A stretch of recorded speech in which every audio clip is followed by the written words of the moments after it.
Buen día con todos, mi nombre es Eric Samuel León Reynoso, estudiante de la Universidad de las Fuerzas Armadas, SPC de la Tacunga, carrera Ingeniería Automotriz, NRC 5994, correspondiente a la materia Física 1, docente tutor de proyecto Ingeniero Diego Praño. Nosotros vamos a tratar aquí el diseño y construcción de un puente de tallarines que tiene las siguientes características: 50 centímetros de largo, 15 centímetros de ancho y que tenga una resistencia a una fuerza de 200 N. Construcción del puente de tallarines. Los objetivos. Objetivo general: diseñar un puente de tallarines aplicando toda la mecánica para que soporte una determinada fuerza. Objetivos específicos: construir la maqueta utilizando materiales frágiles, comprender las fuerzas de expansión y compresión, conseguir trabajar dentro de las limitaciones impuestas tanto como los materiales, peso y dimensiones. El concepto de puentes. Un puente es una estructura destinada a salvar obstáculos naturales como ríos, valles, lagos o brazos de mar y obstáculos artificiales como vías férreas, carreteras, con el fin de unir caminos viajeros, animales y mercancías. Los tipos de puentes. Tenemos el tipo viga, puente tipo armadura, tipo puente voladizos, puentes de arco, puentes colgantes, suspendidos en cable.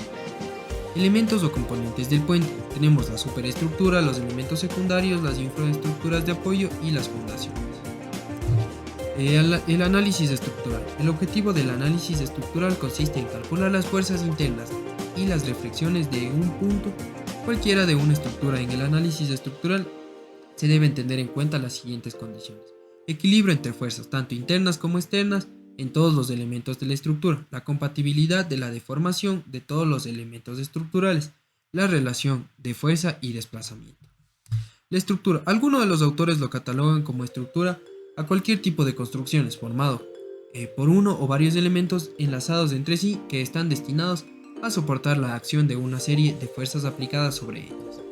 La armadura. Una armadura es una estructura compuesta de elementos estables unidos entre sí en sus puntos extremos. Los elementos usados comúnmente en construcción consisten en puntales de madera o barras metálicas. En particular, la armadura plena se sitúa en un solo plano y con frecuencia que se usan para soportar techos y puentes.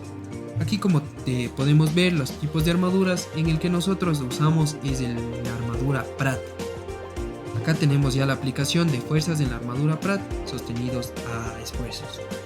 Tenemos los parámetros del espagueti, como es la longitud, la semejanza, la masa y el área. Tenemos el área a utilizarse, que es de 1.4010 milímetros al cuadrado. Tenemos la masa promedio del espagueti, que es de 1.25 gramos. Tenemos acá el número de espaguetis aproximado, que es de 200 unidades. Según la fórmula que lo calculamos, el número aproximado podría ser de 200 unidades, pero es necesario reducir la cantidad, ya que tendríamos que adicionar pegamentos, uniones y cortes en los pedazos pequeños que no se podrían utilizar. Los materiales usados para la construcción de nuestro puente fueron los siguientes: tallarines. Tenemos acá las brujitas para el endurecimiento de cada uno de los tallarines. Acá tenemos una escuadra de 45 grados, la otra escuadra, la recta, que vendría a ser de los 90 grados, una sierra tipo caladora y un flexómetro para poder distinguir las diferentes dimensiones.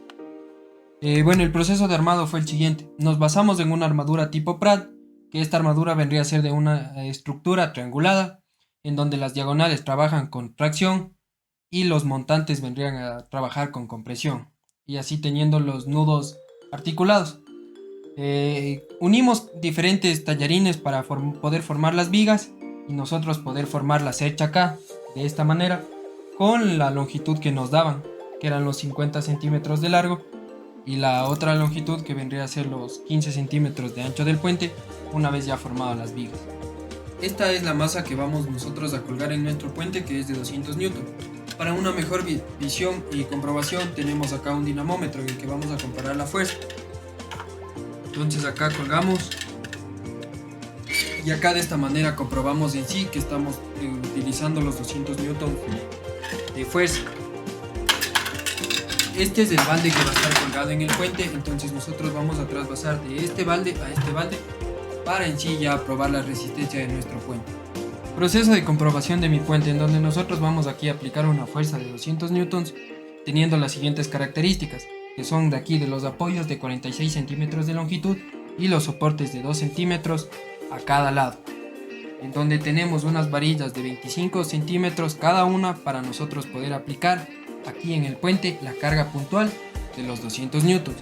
Para una mayor comprobación vamos a usar un dinamómetro en donde ya aplicamos nuestra fuerza de la siguiente manera. Introducimos las varillas a cada lado con nuestro dinamómetro.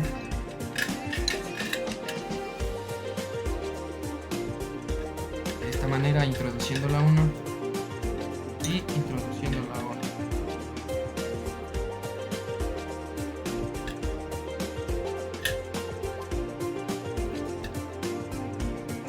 Donde nosotros ya vamos a proceder acá a colgar nuestro balde para poder trasladar el agua de un balde al otro balde. Tenemos de esta manera una jarra de 2 litros en donde vamos a poder trasvasar poco a poco.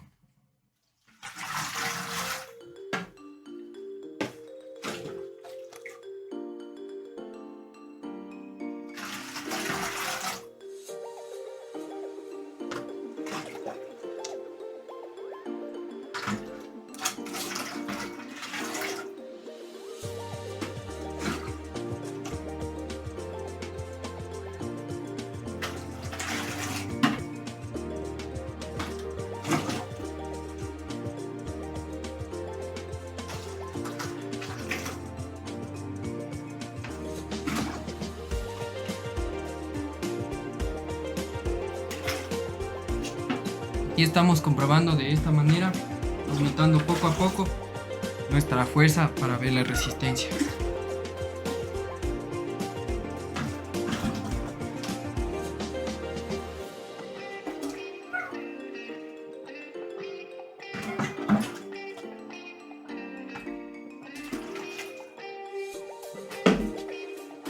Acá procedemos a trasvasar toda la fuerza en este balde para nosotros poder ver la resistencia.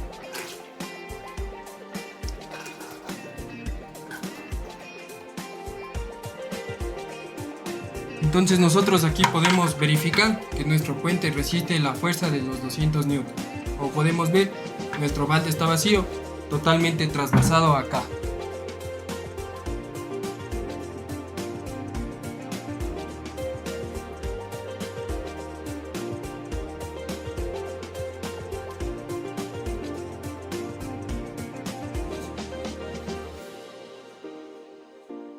Los cálculos. Para el análisis de los cálculos se va a utilizar el método de nodos, en el que cada uno de los puntos y los cálculos serán realizados en una fecha, por lo que al ser dos esfuerzos se calculan por la mitad del valor.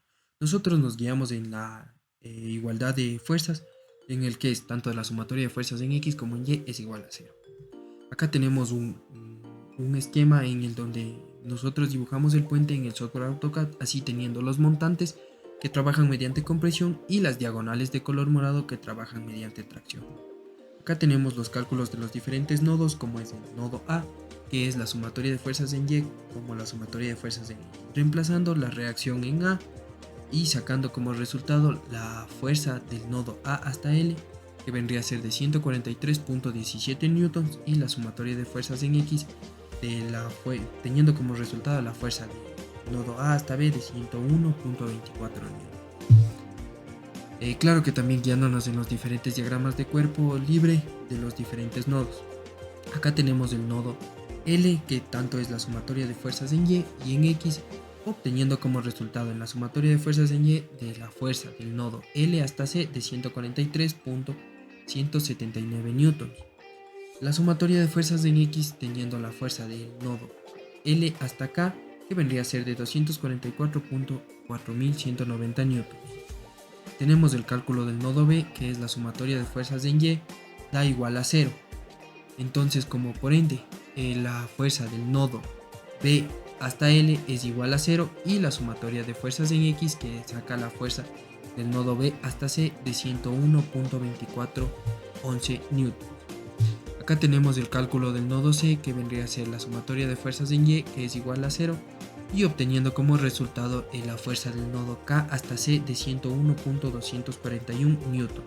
La sumatoria de fuerzas en X, que tenemos como resultado la fuerza del nodo C hasta D de 202.484 newtons. Tenemos acá el cálculo del nodo K, que vendría a ser de tanto de la sumatoria de fuerzas en X como la sumatoria de fuerzas en Y, obteniendo un resultado en Y, que es de la fuerza del nodo K hasta D de 143.176 newtons. En la sumatoria de fuerzas en X tenemos la fuerza del nodo K hasta L de 345.66 newtons. Tenemos el cálculo del nodo K, que en donde es la sumatoria de fuerzas en Y, teniendo como resultado la fuerza del nodo D hasta I de 143.1766 newtons, y en la sumatoria de fuerzas en X, que la fuerza del nodo D hasta E es de 202.48 newtons. Tenemos el cálculo del nodo J, en donde la sumatoria de fuerzas en Y es 0, por ende la fuerza del cálculo D hasta J es 0. Entonces la fuerza de las sumatorias en X, tenemos el resultado de la fuerza del nodo J hasta I de 145.66 newtons. Tenemos el cálculo del nodo I, en donde tenemos la sumatoria de fuerzas en Y, y en X, en donde Y sacamos la fuerza del nodo I hasta E de 101.2411 newtons. En la sumatoria de fuerzas en X, sacando como resultado la fuerza de H hasta I de 244.4190 newtons. En el cálculo del nodo E tenemos la sumatoria de fuerzas en Y, obteniendo como resultado la fuerza del nodo E hasta H de 143.1766 newtons. En la sumatoria de fuerzas en X, la fuerza del nodo E hasta F es igual a los 101.24 newtons. Tenemos el cálculo del nodo F, en donde la sumatoria de fuerzas en Y es igual a 0, en donde tenemos la fuerza del nodo H hasta F de 0, y la sumatoria de fuerzas en X de la fuerza del nodo F hasta G de 101.2411 newtons. Tenemos el cálculo del nodo J, en donde la fuerza de las sumatorias en Y, sacamos la reacción de G, en donde nos da como resultado de 101.2411 newtons, y la sumatoria de fuerzas en X, calculando la fuerza del nodo H hasta G de 143.17 newtons. Tenemos acá las conclusiones. Un puente, al igual que varias estructuras, se necesita de un análisis, tanto de fuerzas para conocer a las que la fuerza está sometida en los distintos materiales, los cuales deben sobredimensionarse para evitar cualquier tipo de fallos en los funcionamientos. Para la construcción de un puente de tallarines es necesario tomar en cuenta que los ángulos sean totalmente iguales para nosotros poder obtener una equidad en el puente. La resistencia de un tallarín es muy frágil, pero la unión y la comprensión de las fuerzas distribuidas pueden hacer que soporten una fuerza importante. Entonces las recomendaciones: luego de que el esfuerzo al que está sometido cada una de las barras, es necesario reforzar las barras de tallarín para que soporten cargas mayores, las cuales se conoce a través de los cálculos de nodos. Es recomendable que todas las uniones sean más perfectamente posibles para que puedan distribuirse las cargas a través de una de las barras, teniendo en cuenta las barras de compresión. Es posible que no se debe utilizar los tallarines que se encuentren en algún grado de curvatura, que puedan deformar nuestra estructura y no poder tener un correcto funcionamiento. Gracias.